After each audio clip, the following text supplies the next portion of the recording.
Welcome to the Deep Dive.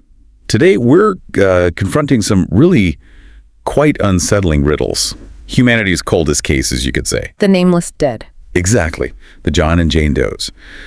Their lives just ended in shadows, and their identities remain a puzzle, sometimes for, well, decades. It's a difficult subject. It really is. Imagine, a life just brutally cut short.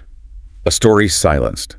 A person so completely forgotten that even their name just vanishes. Like they never existed. Right. And here in the USA alone, the numbers are staggering. We're talking about an estimated 40,000 unidentified human bodies on record. 40,000? Yeah. And a really significant percentage of them, murder victims. These were real people, like you and me. But somewhere along the way, their lives were taken and their identity went with them. It's a stark reality, isn't it? And just a profound challenge for law enforcement. How so? Well, think about it. In an effort to restore maybe just a shred of humanity and also to help the investigation, authorities give them these surrogate names. John Doe, Jane Doe. Right, the standard ones. Yeah. Or sometimes, if there's a distinctive clue, they might even get a more descriptive name, like Grateful Doe. Oh, I remember that one. Named after the T-shirt he was wearing. Exactly. But the fundamental challenge, it isn't always finding the killer. Often, it's the really basic task of just figuring out who the victim was. Which makes catching the killer so much harder, I imagine. Exponentially harder. You lose that immediate connection, the victim's circle, potential motives.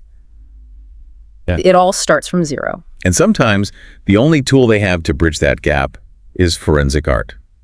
Those sketches or sculptures, the composites. You've probably seen them. And maybe you thought, why do they look so, unsettling, almost a little off?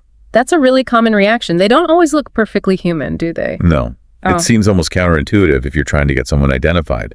So what's the thinking there? Why that sometimes exaggerated style? Well, that's an excellent question, and it touches on something fascinating. The surprising truth is that off look, it's completely by design. By design. Yeah. Really? Yes. While it might seem counterintuitive, the goal isn't necessarily photographic realism. Instead, what happens is distinguishing features are often accentuated, emphasized. Okay. Why?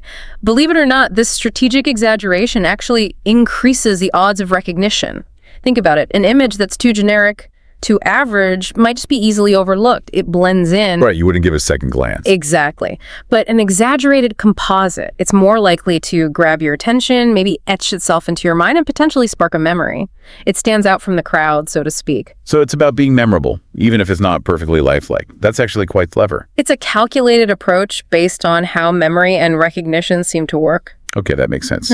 Let's unpack our first story then. It's a chilling one. Yeah. Takes us to Alberta, Canada, back in 1997. Ah, yes. An unidentified man who earned the really grim name Septic Tank Sam. His body was discovered at the bottom of a septic tank on an abandoned farmhouse. Horrific discovery. Absolutely. And even though we don't know who he was, the way he died speaks volumes about, an unspeakable level of fury. The details are quite extreme. They really are. The autopsy revealed just a horrifying sequence. Sam had been tied up, brutally beaten, burned with a blowtorch, and his manhood had been severed with shears. Just brutal. And then, after all that, he was shot, head and chest, wrapped in bed sheets, and just dumped into this half-filled tank. Investigators called it one of the most vindictive and sadistic crimes they'd ever seen. It certainly points towards a revenge killing, doesn't it? That level of overkill and specific mutilation. It screams revenge. In this case, it also presents a kind of fascinating forensic paradox. You see this sometimes. How so? Well, the perpetrators, in their desperate attempts to conceal a body, they often inadvertently create the very conditions that end up helping investigators later. Right. Like trying too hard. Exactly. In this case, whoever did this went to extreme lengths. They even poured limestone into the tank. Limestone? Why? They were likely hoping it would accelerate decomposition, make the body disappear faster. Okay, makes sense. Did it work? Ironically, no. It completely backfired. The limestone caused the body to sort of dry out. It became relatively well preserved, despite all the severe mutilation. Wow, so their effort to hide him actually helped preserve him. In a way, yes. The killer's effort to obscure the crime became a factor in its partial preservation. Nature of forensic evidence is often unpredictable like that. That's incredible. And initial identification, I gather, was really difficult. partly because of the mutilation. Very difficult.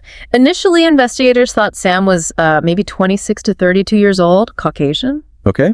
But 2 years later, they exhumed his bones for re-examination, and the forensic experts then concluded he was actually older, around 35, and of Aboriginal heritage. Ah, so a significant change. Yes, and they adjusted his height estimate too, between 5'5" and 5'7". A new reconstruction image was made based on the skull and later DNA analysis. And his clothes? Did they offer any clues? Some potential ones. He had on a blue Levi's shirt, gray t-shirt, blue jeans, and these imitation wallaby shoes. Suggesting. Well, it suggested he might have been a local worker, maybe construction or farming, though crucially, no one matching his description had been reported missing. Anything else? There were burn marks on his sleeves.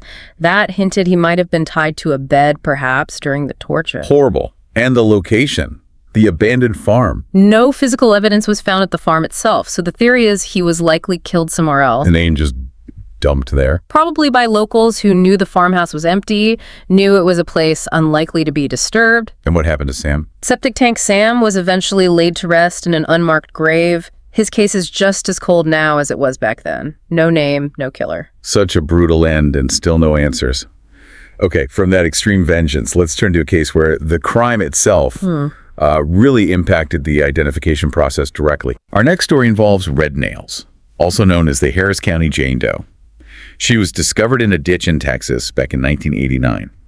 And this case gives us a really disturbing insight into creating those composite sketches we talked about earlier. Ah, yes. The challenges of depicting trauma. Exactly. When you look at her sketch, you notice her hand is covering part of her face, strategically. So why? Why would an artist deliberately hide part of the victim's face when the whole point is identification? What's the logic there? Well, it's a really poignant example of how forensic art sometimes has to adapt to the gruesomeness of a scene. How bad was it? The top part of her head had been so brutally battered. Depicting it realistically would likely have been too horrific and probably counterproductive for getting someone to recognize her. Okay, I see. Too shocking. Right. So the artist drew her hand there, partly to conceal that trauma. But more importantly, it helps draw the viewer's eye to the only identifiable clues they really had for her face. Which were? Her jewelry and her teeth, which were apparently in pristine condition. There just wasn't much else to go on facially because of the injuries. So the challenge isn't just depicting, it's strategically obscuring. Precisely. While still providing useful information, it's about emphasizing what remains, rather than focusing on what's been lost or destroyed. That's a powerful way to think about it. Did they ever identify red nails? Actually, yes. In a rare turn for these kinds of cases, she was identified, but it took 15 years. 15 years. Who was she? Her name was Cheryl Bowman. Apparently, she was something of a drifter, had cut ties with her family. So she got her name back. Yeah. But the killer? Still unknown to this day. So her case, while she's identified, remains tragically unsolved in that respect. Another story without full closure. Okay, our next one. This feels like something straight out of a chilling movie. The Box Lady of Benton County. Indiana, right, 1976. That's the one. Rural Otterbein, Indiana. A farming family, the Skoogs, they made this horrifying discovery. Norman Skoog was harvesting corn. And his combine hit something. Exactly. Blocked his combine. A mysterious white cardboard box, sealed shut with furnace tape, tied with clothesline. Just sitting in the middle of a cornfield. Right. And it was heavy. Too heavy for him to lift alone.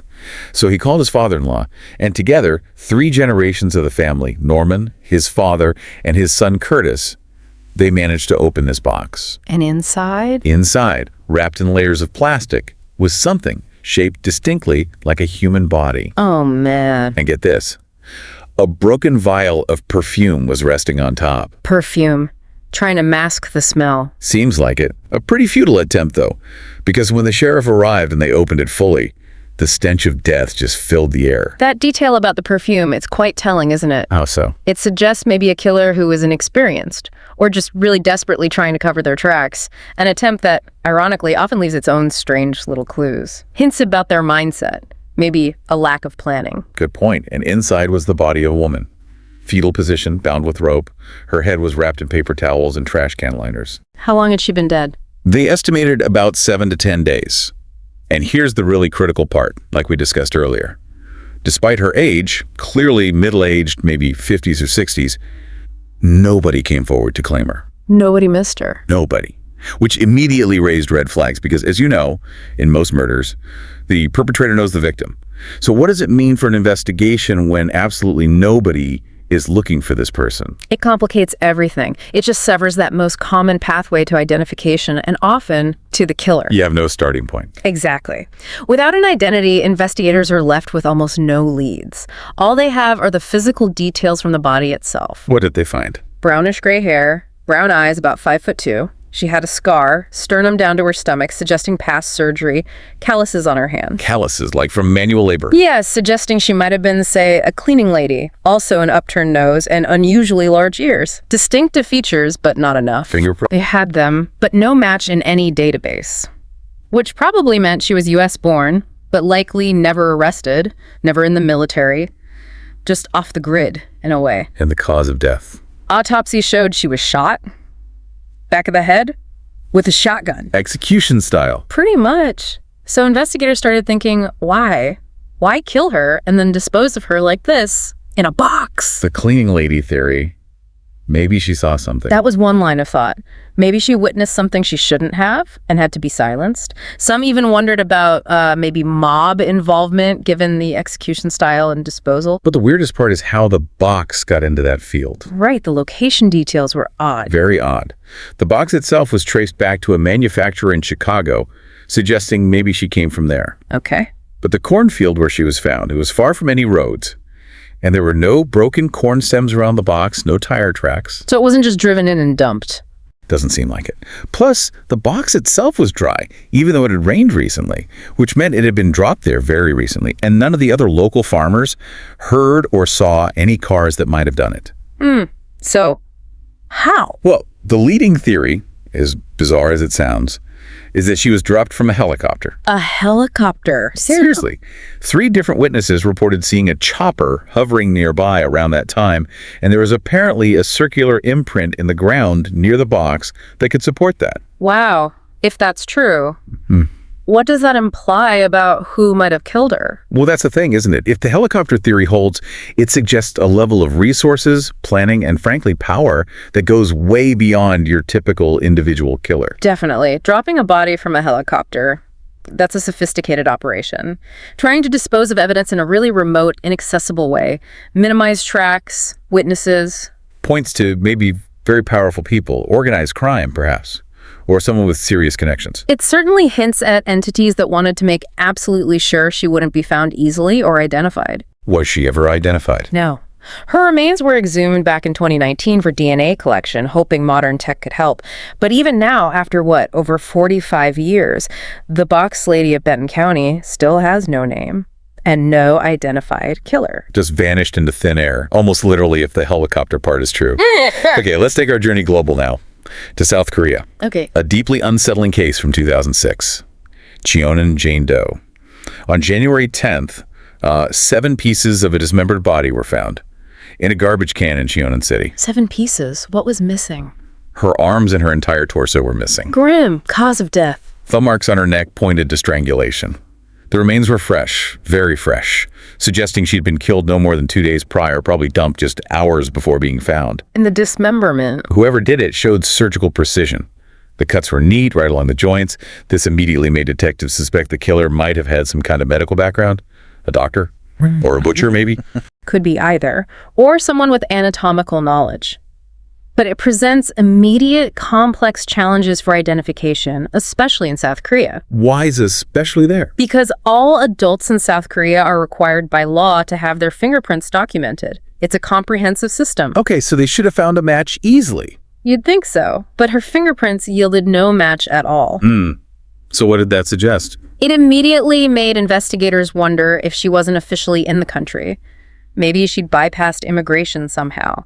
Possibly from China. Why China specifically? A couple of clues pointed that way. There was a specific groove found in one of her teeth, which is apparently associated with habitually eating sunflower seeds, common in parts of China. Interesting detail. Yeah, and also some Chinese branded clothes were found with her remains.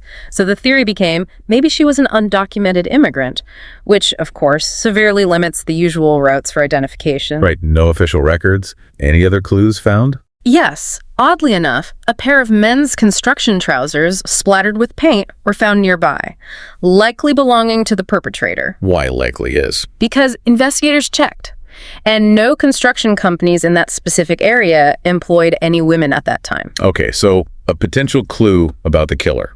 Did it lead anywhere? Not directly, but then 7 months later, things got even more bizarre. How so? A plastic bag was found miles away in a sewage treatment center in Seoul, and inside, a pair of arms and a torso. Whoa. Could it be hers? The missing pieces. That's what investigators desperately hoped. It seemed like it had to be connected, but they weren't hers. DNA proved they belonged to a different victim, another unidentified woman now known as Jane Doe. 2 dismembered victims found months apart. Same killer. Authorities strongly suspect the same person was responsible for both. The surgical precision, the similar method of disposal, it seems linked. But no direct evidence, no DNA has ever officially connected the 2 cases or identified the killer. So 2 victims, potentially 1 killer, and everyone remains anonymous. To this day, it's a complete mystery. The identities of both victims and their shared killer remain unknown. Chilling. Okay, sometimes, though, the situation is reversed. The killer is found, but the victim, they remain nameless. Yeah, it happens too, yes. This is the case of Bitter Creek Betty. She's also known as Rose Doe. Because of the tattoo. Exactly. A distinctive rose tattoo on her chest. March 1st, 1992, Sweetwater, Wyoming. A truck driver spots what he first thinks are 2 trash bags down an embankment off the highway. But it wasn't trash. No, it was the body of a woman, face down, unclothed, in the snow. How long had she been there? Estimated 1 to 5 months. Really? But the snow had acted like a natural freezer, preserved her remarkably well. So well, in fact, it took a full 24 hours for her remains to thaw out once recovered. Whoa. And the cause of death? Coroners made a really gruesome discovery. She was likely killed with an ice pick thrust up her left nostril into the brain. Vicious. Yeah, there was other trauma around her neck and face, too. And being found just off I-80, which is, America's busiest east-west highway. Suggests she was dumped from a vehicle. That was the theory. Probably hastily thrown from a transport truck. Yeah. Maybe in the dead of night. What's particularly striking about Betty's case, though, are the personal details found on her body. Like the tattoo? Yes, but also a gold necklace and a wedding ring on her left ring finger. A wedding ring, so she was likely married. Strongly suggests it. And there was more. A cesarean scar, meaning she had given birth at least once. So a married woman, a mother, makes it even more perplexing that nobody reported her missing. What does that do to investigators, finding clues like that which should lead somewhere but just don't? Oh, it's incredibly frustrating, even for, seasoned professionals. There's this profound sense of injustice, not just for the murder itself, but for the victim's complete erasure from the world. Like she just ceased to exist for everyone who knew her. Right. These details, a wedding ring, a C-section scar, these are powerful identifiers. They should, in theory, quickly lead to family, friends, a name. When they don't, it implies maybe a life that was cut off from its roots somehow. Or maybe a killer who actively worked to isolate her before killing her. It's hard to fathom. It is. And that human element, giving that person their story back, their name, it remains elusive. And that's a real burden investigators carry, sometimes for decades. Did they ever get any leads on who she might be? The tattoo? Yes, the rose tattoo. It had some Chinese lettering on the stem. That was traced to a tattoo parlor in Tucson, Arizona. Okay, progress? Sort of. Through hypnosis, believe it or not, the tattoo artist managed to recall her. Remember doing the tattoo in June 1991. Wow. What did he remember about her? He described her as a Hispanic hitchhiker, said she spoke English without an accent, and he remembered she was wearing a specific brown dress with yellow flowers on it. Did that match anything? It did. That dress was actually depicted in the forensic sketch they made of her later. So a small confirmation, but still no name. And the killer? Did they ever connect this to anyone? Yes, eventually. Her case was linked through DNA to another unidentified victim, Sheridan County Jane Doe in Utah, and later to a known victim, a woman from Tennessee named Pamela McCall. Pointing to a serial killer. Exactly, a serial killer with blood type O. And then finally, in May 2020, that's 28 years after Betty's body was found, a breakthrough. What happened? A long-haul truck driver named Clark Perry Baldwin was arrested. He was charged with these slings, including 4 counts of first-degree murder for Pamela McCall, who was actually pregnant when he killed her. So her alleged killer is facing justice. But Bitter Creek Betty herself. Still unidentified. They've ruled out 9 specific missing persons through comparison, but her actual name remains unknown. It's truly haunting, isn't it? To think that a woman, likely with a husband, definitely with a child, is still lost to the world in a way, even after her killer's caught. It highlights that identification is its own form of justice, separate from catching the perpetrator. Absolutely. Okay, finally, let's look at a case that shows maybe a glimmer of hope through technology. Windy Point Jane Doe. Colorado, 1994. That's right. Her skeletal remains were found scattered above Divine Road near the Windy Point campground. Foul play was immediately suspected, obviously. But for years, investigators had very little to work with. Just an early facial reconstruction, which was, well, kind of unsettling like we discussed. Those older reconstructions often were quite basic, limited by the tech of the time. Right. And for a long time, that image was the best they had. But technology, as we know, has advanced incredibly. Dramatically so, especially with DNA. Exactly. In May 2019, a new composite image was created for her. But this one used familial DNA from genealogy sites. Forensic genealogy. It's revolutionizing cold cases. So how much better are these new reconstructions? And what exactly does using familial DNA from genealogy sites mean for identifying someone like her? The advancements are really remarkable. This new image for Windy Point Jane Doe, it's what's called an EFIT electronic facial identification technique. And it was created solely from her DNA profile. Just from DNA? How? By analyzing her DNA and comparing it to DNA profiles uploaded by distant relatives to public genealogy sites, like 23andMe or Ancestry DNA. People looking for their family trees? Exactly. Forensic experts can use those distant matches to build a much more comprehensive genetic profile of the unidentified person. This allows them to predict physical traits, hair color, eye color, skin tone, even subtle facial features with really surprising accuracy. So they can basically create a digital face from the genetic code? Effectively, yes. Even without finding a direct close relative like a parent or sibling in the database, it gives a much more accurate face to the unidentified. And for Windy Point Jane Doe, was the new image different? Strikingly different from the original reconstruction.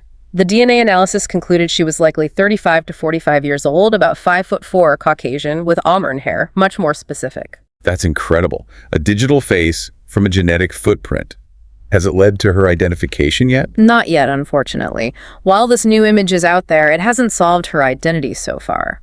But it absolutely shows how technology is giving new life and maybe a more accurate face to the long dead. Offering real hope, then, that even the coldest cases might one day be solved, identified. A significant glimmer of hope, yes. The tools are getting better all the time. Well, each of these cases, they really leave you with this profound sense of unease, don't they?